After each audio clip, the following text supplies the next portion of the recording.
მოგესალმებით ბათუმელების პირდაპირ ეთერში ჩვენ ბათუმში ვართ საკონსტიტუციო სასამართლოსთან, სადაც ისევ გრძელდება საპროტესტო აქცია, პროევროპული საპროტესტო აქცია, რომელიც გრძელდება უკვე წელიწადი და 3 თვე. მოქალაქეები დგანან ისევ ქუჩაში, დღეს წვიმს ბათუმში, მაგრამ თქვენ ხედავთ მოქალაქეებს ქოლგებით ხელში და ასევე ცნობილია, რომ ამ ადგილზე მოქალაქეები იკრიბებიან არა მარტო წვიმაში, არამედ თოვეშიც და ყინვაშიც. აქ იყვნენ ადამიანები, მათ შორის გაშლილ კარობშიც ათევდნენ ღამეებს და პროევროპული აქციის მონაწილეების განაცხადი არის უცვლელი, რომ ისინი არ აპირებენ დაშლას მაშინ, როცა ამ ქვეყანას ყავს პოლიტიკური პატიმრების, სინდისის ტყვეები და ამ ქვეყანაში დიქტატურის დაპარებას ცდილობს ქართული ოცნების რეჟიმი. მოთხოვნები არის უცვლელი, რომ და წავიდეს ქართული ოცნების ხელისუფლება, ჩატარდეს ხელახლა არჩევნები დემოკრატიულ სამართლიან გარემოში და უპირველესი მოთხოვნა, უმთავრესი მოთხოვნა ეს არის სინდისის პატიმრების რეჟიმის ტყვეების გათავისუფლება. ამ მოთხოვნებით გრძელდება ეს პროტესტი მთელი ქვეყნის მასშტაბით, მათ შორის ბათუმში.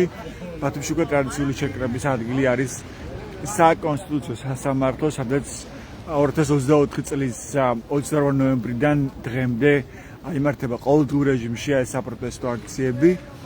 მას შემდეგ, როცა ირაკლი კობახიძე გამოვიდა და თქვა, რომ პრაქტიკულად ის აჩერებს ევროინტეგრაციის კურსს, ხოლო მოქალაქეები წარეხმავაღლა ამბობენ, რომ ისინი არ შეეგუებიან ამ ქვეყნისთვის გზის ჩაკეტვას ევროპისკენ, რომ ეს ნიშნავს პრაქტიკულად ამ ქვეყნის სახელმწიფოებრიობის დაკარგვას, თავისუფლების დაკარგვას, რადგანაც ძალიან მარტივად დასანახია, რა შეიძლება დაემართოს ქვეყანას, საქართველოს პატარა ქვეყანას აგრესორ რუსეთის პირისპირ მეზობლების, რეალური მეგობრების და პარტნიორების გარეშე.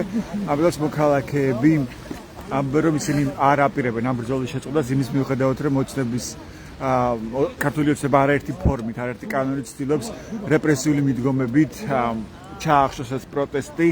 მათ შორის თქვენ იცით, რომ ტროტუარზე დგომისთვისაც კი უკვე აპატიმრებენ ადამიანებს. ასევე საუბარია უკვე იმაზე, რომ სისხლისამართლებრივი დევნაც კი შეიძლება დაიწყოს რამდენიმე პირის მიმართ ტროტუარზე დგომისთვის. და ასევე ცნობილია, რომ დღეს პარლამენტმა მიიღო ახალი კანონი, რომელიც გულისხმობს მთავრობის ლეგიტიმაციის აღიარებას, ანუ ოცნების მთავრობა ითხოვს ლეგიტიმურობის აღიარებას, წინააღმდეგ შემთხვევაში კი კანონი უკვე ითვალისწინებს ჩარიმას ან სისხლისამართლებრივ პასუხისმგებლობას. მოდი გავისაუბროთ პროევროპული აქციის მონაწილეებს ბათუმში დღეს და მათ ვკითხოთ ბოლო მოვლენებთან დაკავშირებით. მოდი ნოკო გავისაუბრებით თავდაპირველად საღამოშტებისა ნოკო, ორივეს მინდა გაგესაუბროთ სიალა ქათამიძე, ნოკო მირცხულავა. ნოკო, თქვენ დავიწყებთ. რას ფიქრობთ დღევანდელ გადაწყვეტილებებზე? ოცნება ცდილობს კიდევ უფრო მეტად მიიღოს ისეთი რეპრესიული კანონმდებლობა და გარემო შექმნას, რომ პროტესტი გააქრეს ქვეყანაში.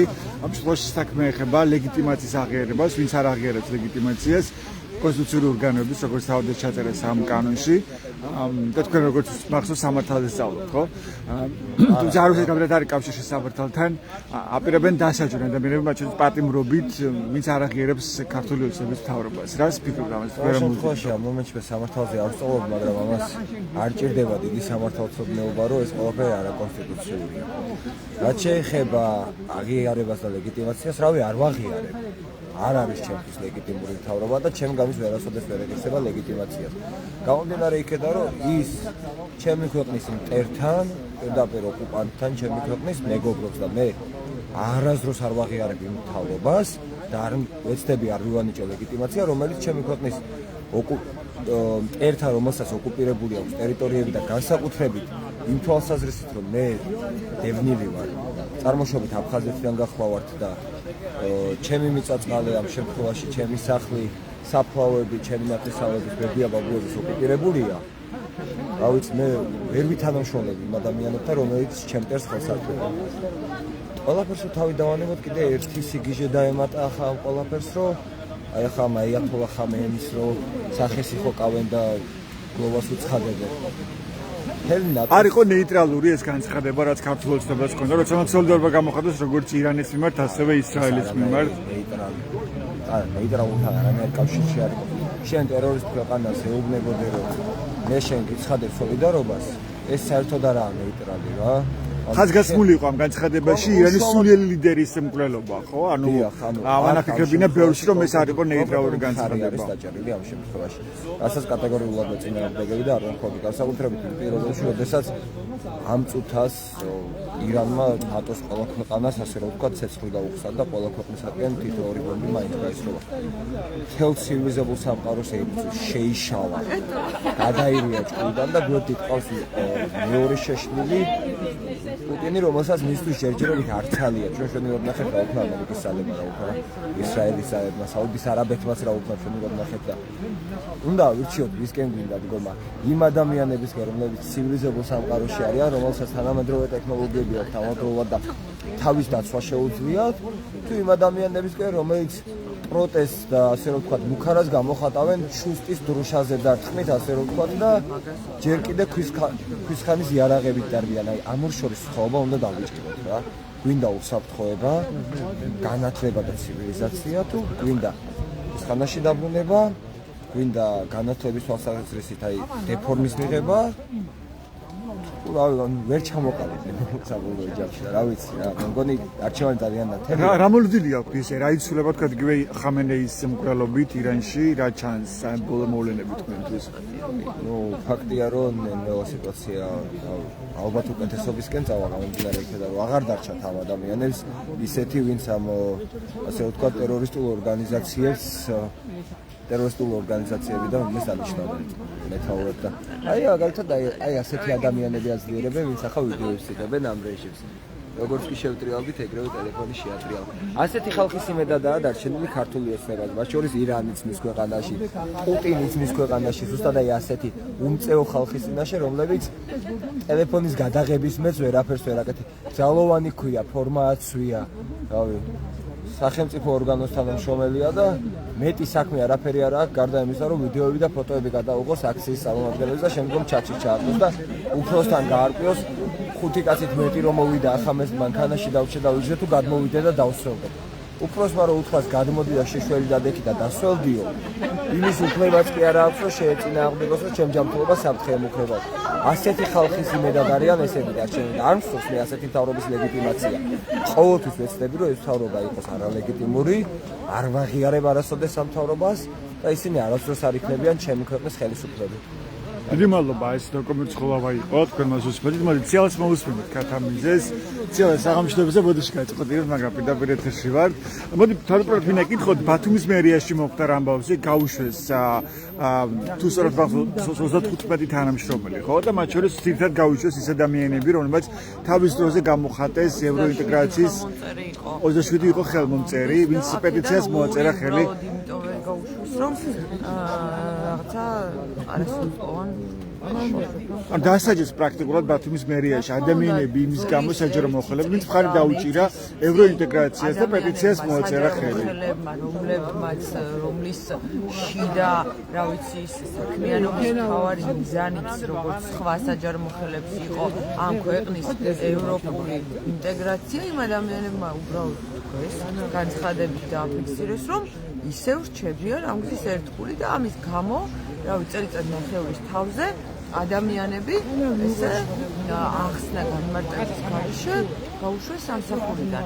რა ვიცი, დღეს თქვი კიდეც და გავიმეორებ, რომ არ გამოვა ესე ქართული ოცნების დეპუტატების საკრებულოს წევრები, რა ვიცი, გინდათ ლეგიტიმური და არ გინდათ არალეგიტიმური, ისინი არიან ქართული ოცნების წარმომადგენლები ბათუმის საკრებულოსთან და ერთი კითხვა არ გასჩენიათ მათ მერთან მიმართებაში, რა მოხდა, რატომ გაუშვეს ადამიანები, ან ეს ადამიანები გაცხადებენ და რა ვიცი, გაცხადება ფაქტია, რომ დიდი ალბათობით გასახებენ, ალბათ რომ ეს იყო რეორგანიზაცია და რეორგანიზაციის ფარგლებში გაუქმდა კონკრეტული შტატები. ნაწილი სხვათა შორის ჩემთან პირადად წლების განმავლობაში საუბრობდა იმ რეპრესიებზე, რომელსაც წინა ხელისუფლების პირობებში უნახავს და განიცდიდნენ. რა ვიცი, არ მინდა სახელობითად ვილაპარაკო მათზე, ესენი არიან ქართული ოცნების წევრები და წლების განმავლობაში ისტორიები მაქვს მონასმენი და მე ამ ისტორიების ფაქტად მქონდა მიღებული.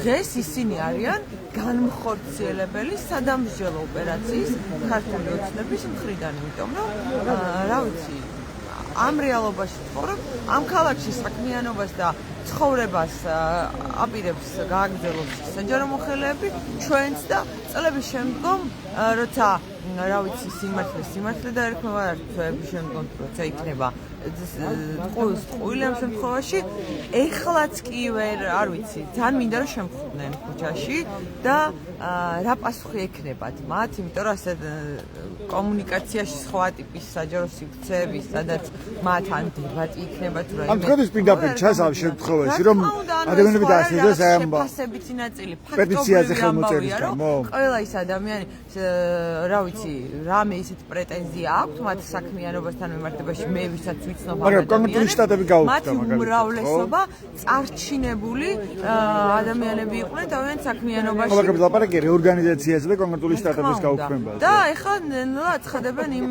თან რომელი შტატები რატომ რაიმე ტიპის დოკუმენტზე დაყრდნობით არა ყველა რეორგანიზაცია ეფუძნება კონკრეტულ დოკუმენტს რომელიც უნდა იყოს დაფუძნებული ამ საჯარო უწყების მიზნებსა და საქმიანობაზე ხო შინაარსს რა არის მიღწევა უნდა ამ რეორგანიზაციით მერს იცის ამის შესახებ წარუდგინა ქალაქ ბათუმის საკრებულოს ან უთხრა რა არის ამ რეორგანიზაციის მიზანი რაიმე გაუმჯობესება საქმიანობის თუ რა ამ კონკრეტულ შემთხვევაში ხო ეს არის ერთი პატარა დეტალი იმ დიდი დანაშაულებრივი რეჟიმისა მოღალატეობრივი საქმიანობისა რასაც ქართული ოცნება ამ ქვეყანაში ეწევა პატარა დეტალი ესე მარტივად სათქმელია იმიტომ რომ ჩვენთვის როცა ვხედავთ უღრი წელია ამ სადამსჯელო ოპერაციებს სხვადასხვა სექტორის თორე ამ ადამიანებისთვის თითეული ადამიანისთვის არის ტრაგედია იმიტომ რომ მათთვის რა ვიცი წლების განმავლობაში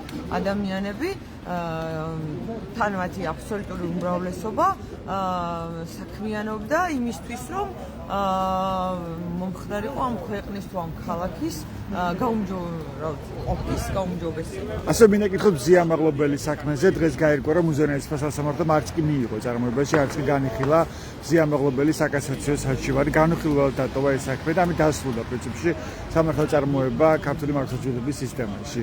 ეს ამბავი რას ნიშნავს თქვენთვის?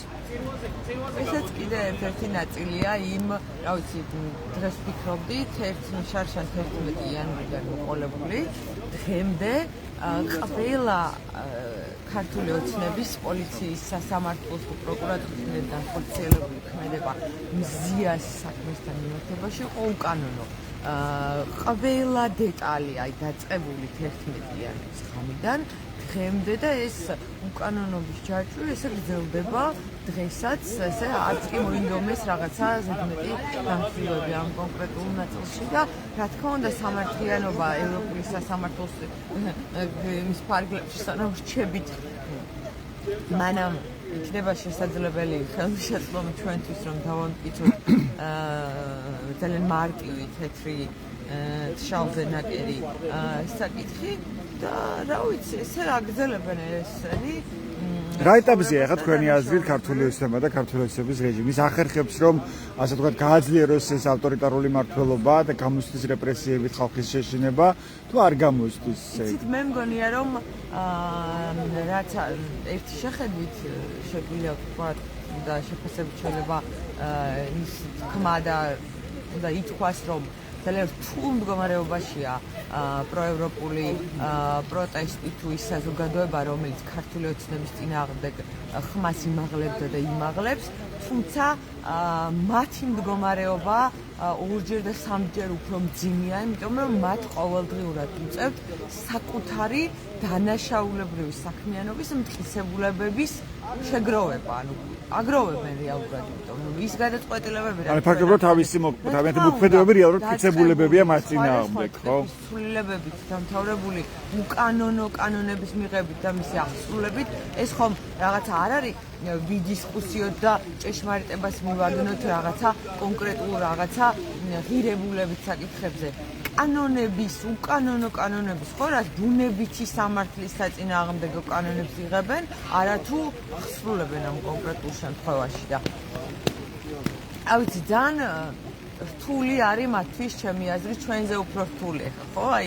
რა დღეებსაც ვეღარ ვითვლი ამდენი დღეა იმაში ესე გავართ იმისთვის რომ უთხრათ ქართულ ოცნებას რომ ისინი არიან არალეგიტიმურები ისინი არიან მოღალატეობრივი რეჟიმის წარმომადგენლები ამ ქვეყანაში და აუცილებლად დაერქმევა მათ საქციელ ქმედებას თუ ეს შემდეგ სახელი იმიტომ რომ ჩვეულებრივი როგორ გითხრათ შარლატანები არიან რომლებიც ამ რთული გეოპოლიტიკური თუ მათ მიერ დაგეგმილი სხვადასხვა რეპრესიული ღონისძიებების შედეგად უბრალოდ დროს იგებენ რომ უფრო მეტი ზიანი მიაყენონ ამ ქვეყანას იმიტომ რომ და მინდა რომ დაფიქრდეთ ქართული ოცნების წარმომადგენლები ვისთვის და რისთვის აკეთებენ ამ ყველაფერს. ჩემი პასუხია რომ ბიძინა ივანიშვილის ან მისი ოჯახის პირადი უსაფრთხოებისთვის სხვა დანარჩენი დაწყებული არალეგიტიმური პრემიერიდან დამთავრებული აი საკრებულოს წევრები დღეს რომ ხმას არ იღებენ საჯარო მოხელეების გათავისუფლებისთვის მათი ცხოვრება და საქმიანობა არაფერია კარგად აჩვენა ბატონი რიჟვაძის და არა მხოლოდ ბატონი რიჟვაძის მაგალითმა ამ კონკრეტულ შემთხვევაში რომ მათი სურვილები, მიზნები, ცხოვრება საერთოდ არა უნიშნელოა, იმიტომ რომ დღეს არიან და ხვალ შეიძლება უბრალოდ არ იყვნენ, ან ციხეში ისხდნენ, ან ცოლისთვის ნაყიდი ბეჭედი გამოუჭენონ და თქვან რომ ეს იყო ამოღებული იმიდან რა ქვია, გულის ფორმის ბეჭდები, რომელიც ან ისეთი დამცირების წნეხში არიან და გადიან, იმიტომ რომ ის ადამიანები კარგად ხედავენ. აი მართლა ძართულ დღეში უნდა იყვნენ წესით და არიან კიდეც, იმიტომ რომ ადამიანები, რომლებსაც ლიდერთა შორის ესე უძახოდნენ, აქ ოფიცერი ღარიბაშვილის რამოდენიმე კიდე უფრო მეტი მხარდამჭერიო და ეს ადამიანები ისე დაამცირეს. ანუ ჩვენ ვერ დაგვამცირეს, ჩვენ უბრალოდ გამიჭირეს, შეგვიზღუდეს ადამიანებს ციხეში და ცდილობენ დაშინებას, რომ აი პროტესტი ჩაახშონ.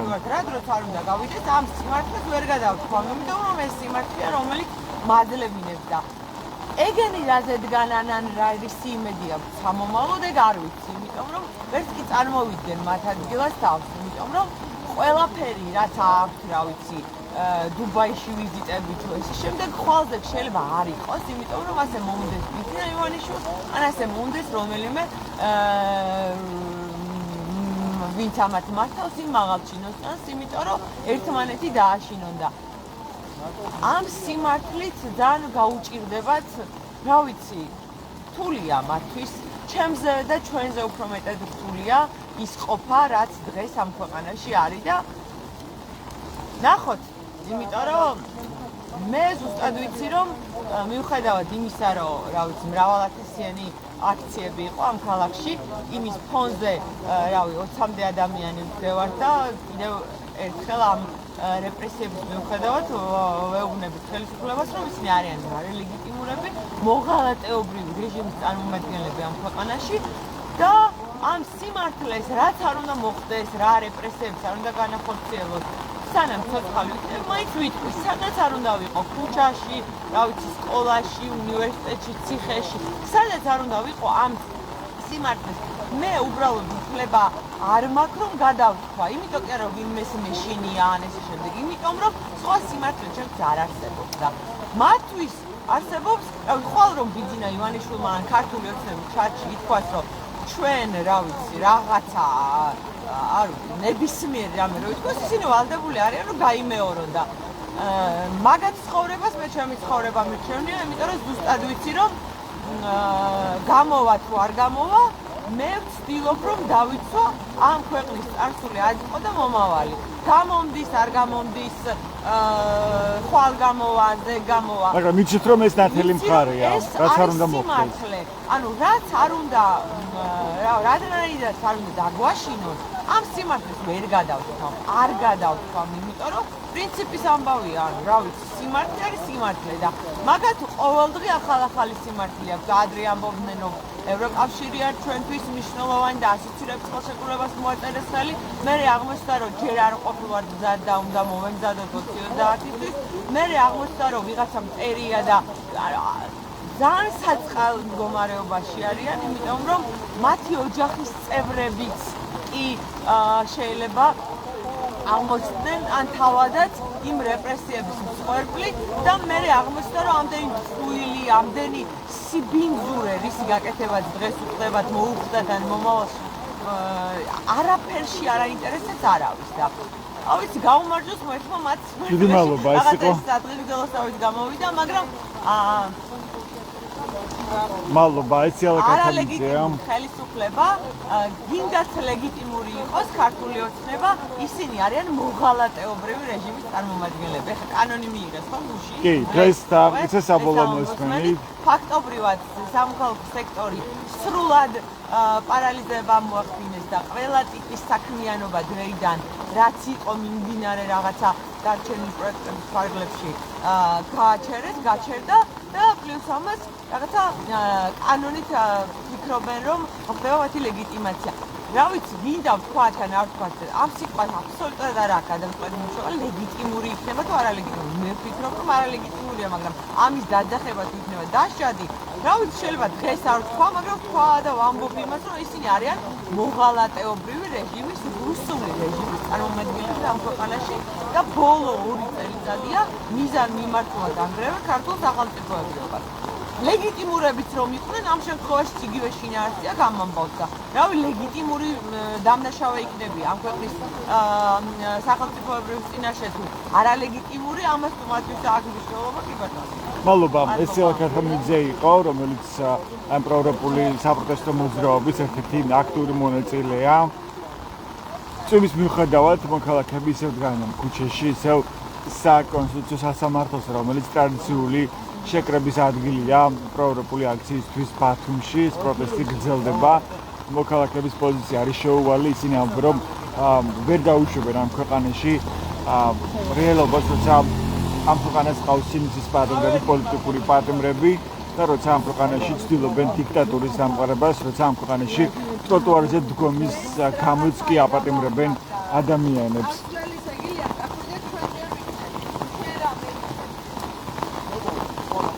ასეთი იყო ბათუმელების პირდაპირი ჩართვა ამ დროისთვის.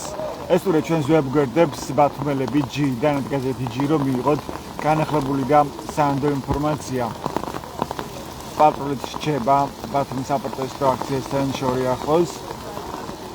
მადლობა ყურადღებისთვის, დროებით.